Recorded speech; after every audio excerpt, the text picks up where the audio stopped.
Hello, how are you doing? You're welcome to Lawyers Infohub. It's always a pleasure to create content on this platform. My returning subscribers, I really thank you.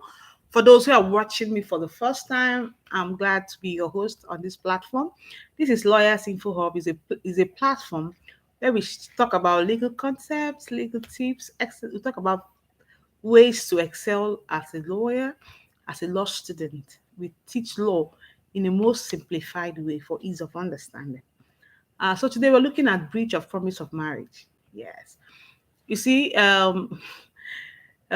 issue of a relationship that leads to marriage is something that happens all the time. And sometimes you see people complain of had been heartbroken, or someone promised them marriage but it didn't work. They were engaged for a while. Suddenly, the engagement was broken. There are a lot of things. You see people who have been in a relationship for 5 years, 10 years, 15 years. People have done so much, put in a lot in a relationship, and it didn't work. And someone is asking, "Can I sue for breach of promise of marriage?" So we're going to look at it critically, and I just hope you're going to learn something at the end of the day to be in a position to advise someone else, to also be in a position to explain what you've learned to another for growth in knowledge. So, before we even talk about breach of promise of marriage, let's talk about the promise of marriage. Now, before you can say that someone has promised you marriage, the both parties be uh, must come together and have what we call consensus added them. The both would have agreed to marry each other.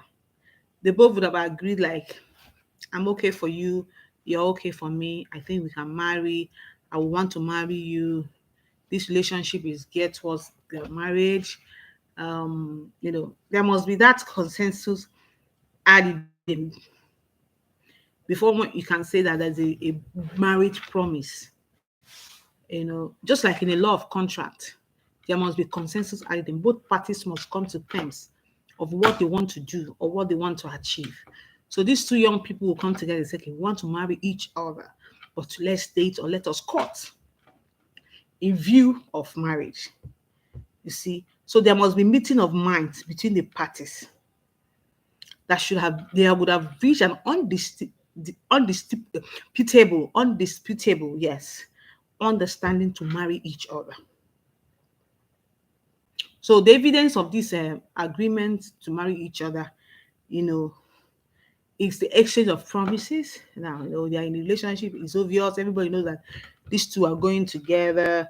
You know, there is a proposal. There's an engagement. Families are already involved, but they are still going out. They are still dating. Everybody knows that these two, in our own balance now, they are an item, or they are together, or they are dating. Now, you must also understand that the proposal must be unconditional. It shouldn't be perched on a condition. It shouldn't be done in such a way that there is a condition to be fulfilled before this proposal can materialize, or before this our promise can be said to be a promise. So if, for example, a man, tells a woman, I'm going to marry you after you have graduated. So if that woman did not graduate, you cannot come and hold the man liable for the promise of marriage, because the proposal was based on a condition that you would have been that you be a graduate. If someone says, okay, I'm going to marry you when I finish this project, or maybe I'm building a house when I finish my house, and the person has, for 5 years after, 10 years after, the person has not been able to finish the house, then there's a condition to that proposal, and it's expected that that condition must be fulfilled before you can hold that person liable for breach. So it's good we understand these basic concepts so you have an idea. So the proposal should not be conditional, it has to be unconditional, without no conditional.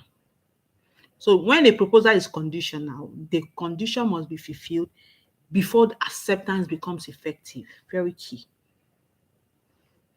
Now, in a contract, just like I told you, issue of marriage is a contract, and promise of marriage too is a contract. We have what is called consideration. is a very key requirement for a valid contract. So, in issue of promise of marriage, and before we talk about even the breach, that shall be in consideration. And for you to succeed in an action for breach of contract or breach of a promise of marriage, that person must show evidence of having furnished what consideration. And you know that the consideration, it always proceeds from the promisee to the promisor. Now, how do you define consideration? Consideration could be a valuable, it can be seen in a way to consist in right, interest, benefit accruing from one party or some forbearance, detriment, loss, or even responsibility given, suffered or undertaken by another. Yes. For example, take forbearance. So the fact this person has accepted to the proposal of marriage, the person now was not able to accept other proposal from other men. So that's a show of forbearance and a consideration that because I was engaged to this person, I couldn't even listen. I couldn't even look at the proposal of other people. So the consideration must be, can be a tangible benefit, right? Interest, moving from the promisee to the promisor in consideration of the agreement. It could be a loss. Somebody lost, an opportunity, maybe got a job and say, this my job will take me to another city. And I can't afford to live in another city when my man or my woman is in another city. So because of that love or for that care or for that affection or for that promise of marriage, the person left that opportunity for a bigger job and stayed back in that smaller city because the person wants to be with you. It's a loss. The person can prove that it was because of my relationship with you that made me not to go for a bigger job. You know, another detriment, you know, these are ways you can show the consideration in that relationship. So just like in the rule of contract, it always comes, consideration always comes from the promisee as a reciprocity for the promise of the promisor. Now, if there is no consideration that proceeds from the promisee, then the promise of the promisor becomes a gratuitous one. Hence, it's not actionable. This is very key. Now, you see, in our culture, in our jurisdiction, in our environment, the proposal of marriage usually comes from the man, yeah, who proposes to the girl and all of that. So for this, consideration is to proceed from the woman who is the promisee. Now, in issue of marriage promises, the mutual exchange of promises between the parties is usually considered as a sufficient what consideration. Yes, the fact that we have both agreed, it is looked at as a sufficient consideration. You may not have lost anything, you may not have deprived or forbade and all of that, but the fact that there was a mutual exchange of promises between the parties is usually considered as a sufficient what consideration. Because it is assumed, there's an assumption that because your people have mutually exchanged, you have time to look at other things or even have consideration for other people around you. So you would have, you have closed other options of you have gotten married to the property A or C and focus on this person you have exchanged this mutual promises with. So for example, if someone has promised you marriage and you go ahead to start preparing, you bought your wedding dress because you could afford it, you bought, you started making plans. So like, okay, so that by the time it's getting closer, I will have to buy all these things. You can use that to prove that because of this proposal, I even went ahead to start arranging for the marriage. I bought the wedding dress, I bought this, I bought that. It can also show the consideration. This is also key.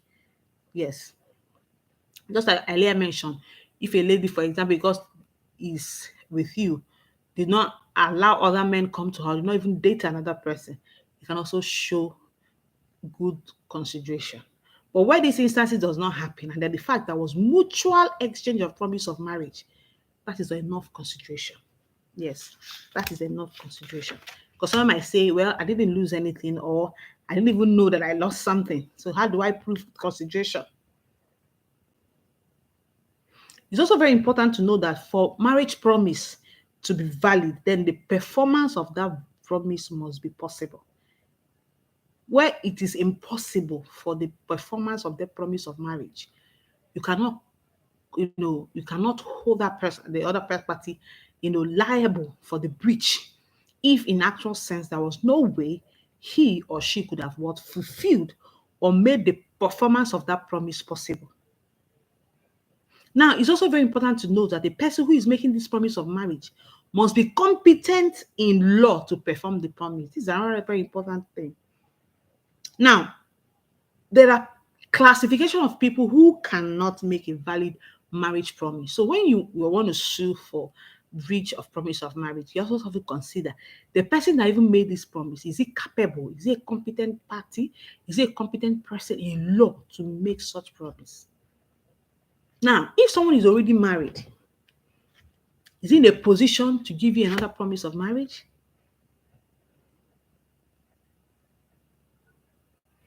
Now, there's this English case of Spice and Horde. It's in a very old case of 1908 in 1 King's Bench, 720, wherein the defendant who was to the knowledge of the plaintiff was a married man, but he promised the plaintiff is going to marry her at the death of his wife, and through that promise was able to commit adultery with her. So this intention was that I just want to sleep with her. Let me just tell her that when my wife dies, I will marry you. So when this person sued for breach of promise of marriage, what the court held was that the defendant, who was a married man, was incapable of making such a promise since he was already married, and that his purported promise was void and unenforceable. So a married man, you cannot hold a married man liable for breach of promise of marriage when you knew that the person was married. And in fact, a person who is not an adult cannot be held liable for breach of promise of marriage. Just like in a normal contract, can an infant enter into a contract? So an infant cannot enter into a contract of marriage. So the best that infants can do is to enter into a fresh contract with that party when the person has attained maturity. Now, under this part, people have talked about the issue of this betrothment, or when someone would have been betrothed to another at a tender age. What if the person grows up and says, I don't want to marry this person? Can the person be held liable for breach of promise of marriage? That's a kettle of fish, another kettle of fish that we want to discuss entirely. But generally, an infant cannot be held liable for breach of promise of marriage because he is even in law not capable of making such a promise. Now, a lunatic, a drunkard, a person known to be a lunatic cannot make marriage promise. Is void and unenforceable. A drunkard too cannot be held liable for breach of promise of marriage when he's in law. He's not even capable of competent in making such uh, a promise. Now, when you talk about breach of promise of marriage, is when one party who has made that promise reneges or refuses to confer the status of marriage for no justifiable reason. After you have engaged someone, you say you're no longer marrying without no justifiable reason. The other party can sue you for breach of promise of marriage. Now, for there to be a breach, parties to this mutual exchange must be competent in law. That's what I said earlier. You can't hold a lunatic liable. You can't hold an infant liable. You can't hold a drunkard liable. You can't even hold a married man liable for breach of promise of marriage. Such promise is what void and what unenforceable. Now, what are the remedies for someone who has sued for breach of promise of marriage? A breach of promise of marriage promise or promise of marriage, it entitles an innocent party to maintain a personal action for breach of contract against the guilty party. So you can sue for breach of contract. For the innocent party who is affected can sue for breach of contract. And the true remedy lies in claim for damages for that breach of contract to marry. So you can sue for what and get damages. You know, I left 10 years of my life, 5 years of my life to be with you, and you did this. You know, you cannot also say this person must marry me. The court cannot force an unwilling party to marry another. So what can the court can do is to grant, award damages. Award them, you can prove that the promise was valid, was made by a competent person in law, there was consideration and all of that. So what the court can award you is what damages, because the court cannot force that person to marry you, because the court feels marriage is an institution, not to be forced into. It should be a mutual thing. Now, the action for breach of promise of marriage is a personal action, action in persona against the guilty party. You can't go and sue his whole family. You can't go, it's personal against the person who promised you. So someone can sue actually for breach of promise of marriage, but it's not just you just want to sue. You must the considerations, the other requirements must be there for you to show the court that yes, there was a valid promise of marriage, and the person reneged on conferring on me the status of marriage. And you can get damages in court. The action is against the person in his personal capacity. Don't go and sue his family. Yes. So, friends, I just hope you learned something. We talked about the promise of marriage and the breach. Just hope you'll be able to learn something critical from what we've learned, what we've taught today. Not everybody can be held liable. You're a married man, you can't come and tell him he's liable for breach when you knew he was a married man. So, side chicks, be careful. Yes. Who feels like dated for 7 years, 5 years, he told me he's going to marry me and all of that. Yes. So, and also you have to be wise. Yes. If you have any question, please drop it in the comment section. We'll revert back to you. The other wonderful topics on the channel that is beneficial to your growth, go look out for them, watch them, drop your comments, your advice. If you want to criticize us, you can do that in a most modest way. If you're yet to subscribe to the channel, you can do that. Hit the subscribe button and join the family. You're most welcome. My friend subscribers, I thank you for always joining, checking the channel to know what is new. And for those who are yet to join us, we are indulge you. Please do click on the subscribe button to take care.